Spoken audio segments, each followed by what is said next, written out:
last hem finish we're going to do is called a narrow double rolled hem. So this one is really good for curves. So if you have flounces or cascade flounces on your skirt, this is a really good finish. This one has a smaller hem allowance, and the hem allowance is only 1 centimetre. So what I'll do is I'll mark my centimetre on my right side.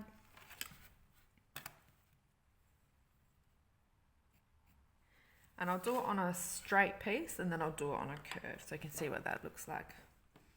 So at your machine, this hem finish needs 2 stitch lines. So it's a narrow double roll, so you're rolling it twice, but it's very narrow.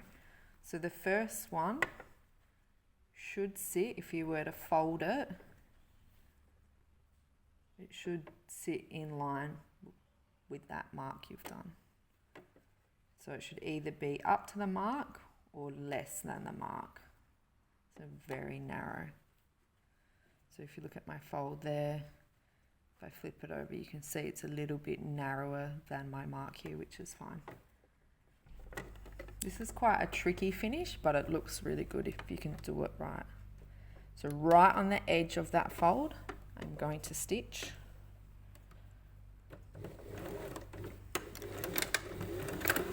And then I'm going to stop and fold up that very narrow amount, looking at it to make sure it looks even to what I initially folded. And I'm stitching really, really close to that edge.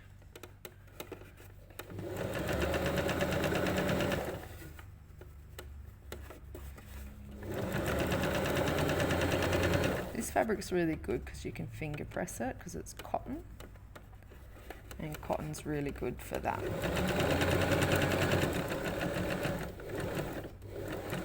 So again, finish with a little back stitch. Because it's so narrow, you don't want to back stitch too much because it will get caught up. Alright, so that's my narrow fold. Stitch nice and close to the edge of the fold up here. And now we're going to fold it over again. So I've got my mark there, which shows where my hem should finish. So I'm going to fold it at that point. And then I'm going to stitch directly on top of the first stitch line I did. If it's a little bit hard to get started, you can toe tap to get it to move along. And then I'm going to fold that, making sure it's even. And I have that original stitch line as a guide.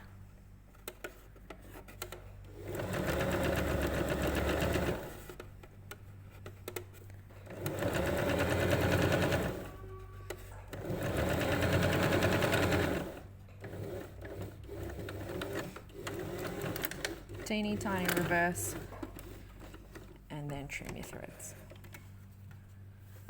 So that's my narrow double rolled hem finish.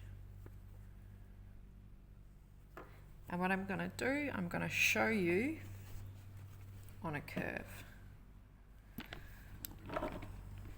So that's my curve. I'm going to mark my 1 centimetre.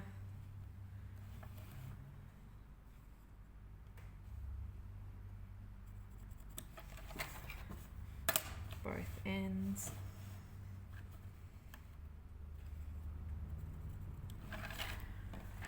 And then I'm going to stitch that.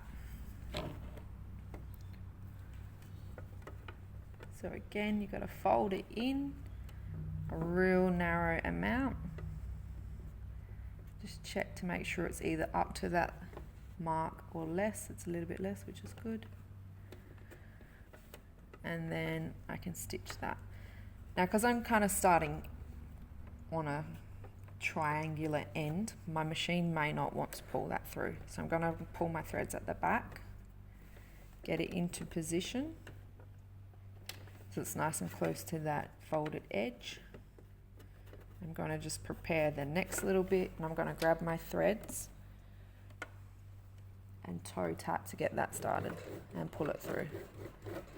So if you ever get stuck with your material not wanting to move, and I've just done a teeny tiny reverse stitch, use your threads at the back at the back as an anchor.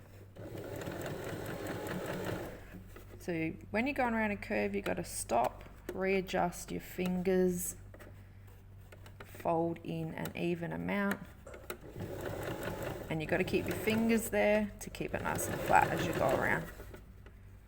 Stop,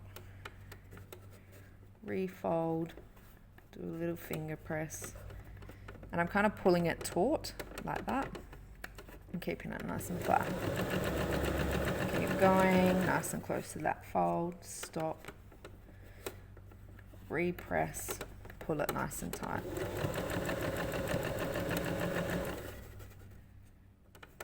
Oops.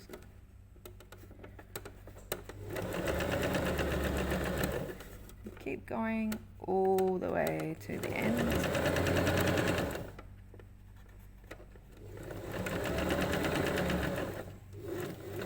Finish with a teeny tiny reverse stitch. And then you're going to do it all over again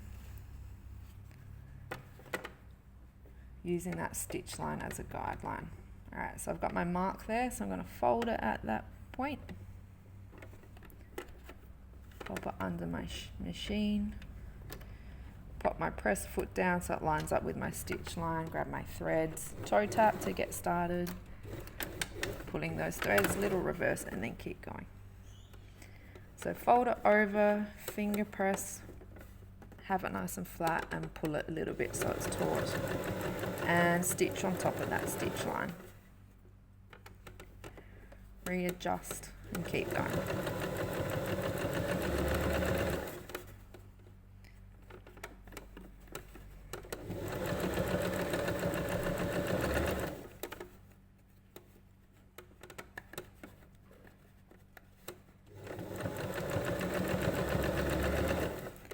I'm almost at the end. I'm just going to check where my mark is for my hem allowance, fold it there, and then I can finish the rest. Teeny tiny reverse stitch, and then trim your threads. So that's my narrow double rolled hem, and it ends up giving your flounce, or wherever you've sewn it, the curve you've sewn it on, a really good drapey finish. It kind of helps with the drape. This fabric is quite thick, so it's not really showcasing the drape as well as it could because it's not very drapey.